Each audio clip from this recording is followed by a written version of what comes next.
We watched Tarot. Now, sometimes when you see that there are two directors on a project, it's a good thing.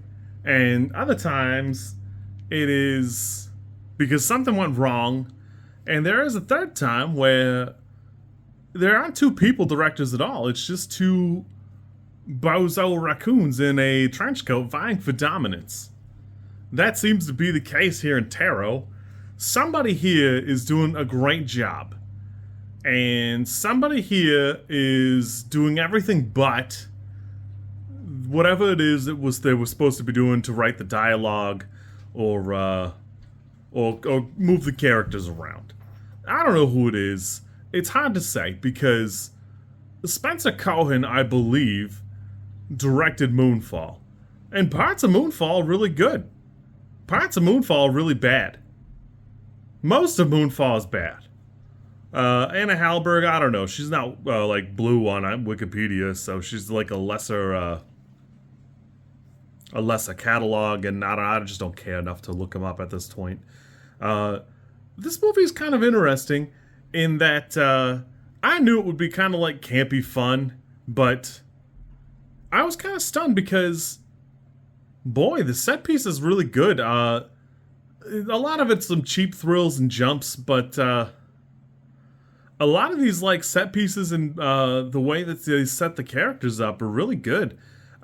Basically, all of the actual horror elements are filmed really well. There's a couple that it probably could have used some more work or some more attention, but I didn't mind some of this. Overall, it's a pretty generic paint by numbers kind of thing. I don't know that I would go very far out of my way. It's a little light as plot and other things go. It's got the bones of something kind of interesting, and it just lacks the depth it probably needed. Allegedly, it's based on a book called Horoscope, and I just don't know how true or good that would be anyways. For a lot of this 90-minute run, it just feels like the entity is bullying these couple of kids. I don't know. If you told me there was 7 of them, I'd go, oh, okay, that's fine, but there's probably 6. I don't know. It's doing good work in that, like I said, I like the set pieces. I think some of the horror elements are pretty good, and some of them are pretty bad. The creatures that are from the cards look great. The problem is they're never really doing enough to elevate themselves. The tarot reading itself is presented as this is how you could die, this is who you are, and this is your shortcoming. And it never really feels like they can overcome a shortcoming. It's got, as people complain in Saw when there's a trap that you couldn't have lived anyways. And basically all of these are like that, I don't know. Unfortunately, it's a 90-minute movie that still feels a little sluggish at times. The dialogue feels a little stilted. The main character has like a backstory that, she just outright tells us partway through, which is fine, but it's not strong enough to do anything with. The entity that created the cards,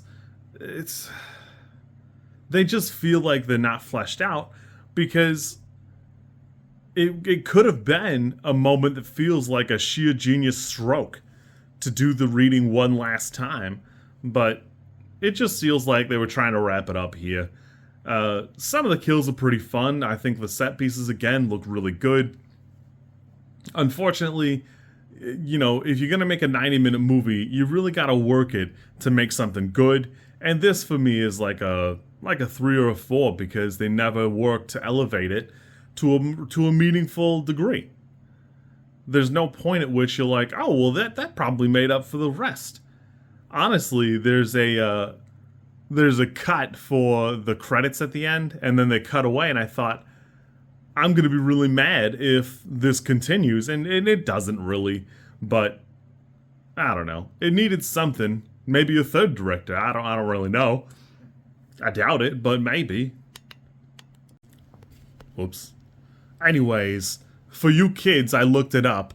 Nicholas Adams in 19. Of course, that's what's not on the screen right now. 1992 wrote a book called Horror Scopes, and from the cover, it actually does kind of look like a tarot card and the horoscopes. It's rated a 3.55 on Goodreads with 253 ratings, so it must be pretty decent. But whatever they took from that, I don't know. It didn't work out, and it didn't translate to film well enough to validate this. I looked. It's written under a pen name. The author's got a ton of stuff, and everybody in the comments says it only shares a core concept with the film, so I don't think you can really blame it on him. So there's that. While I've got this equipment out, I will mention that we got sponsored.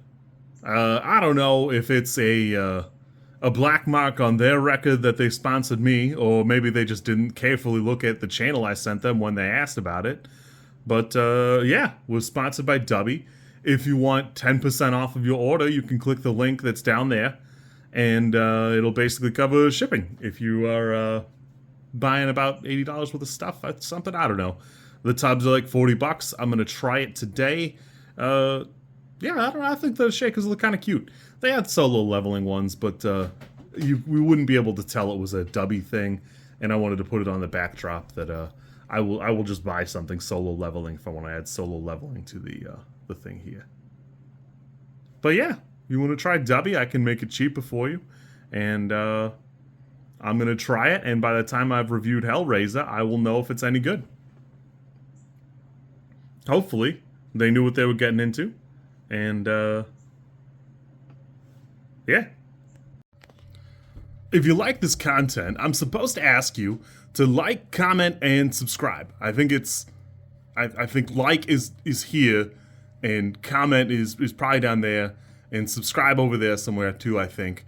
I don't know how many times this like snippet is gonna make it into a video.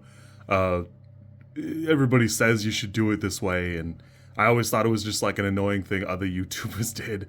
And as you know, I am bad at editing, so if you like it, great, I'm happy for you. If you don't like it, I'm sorry.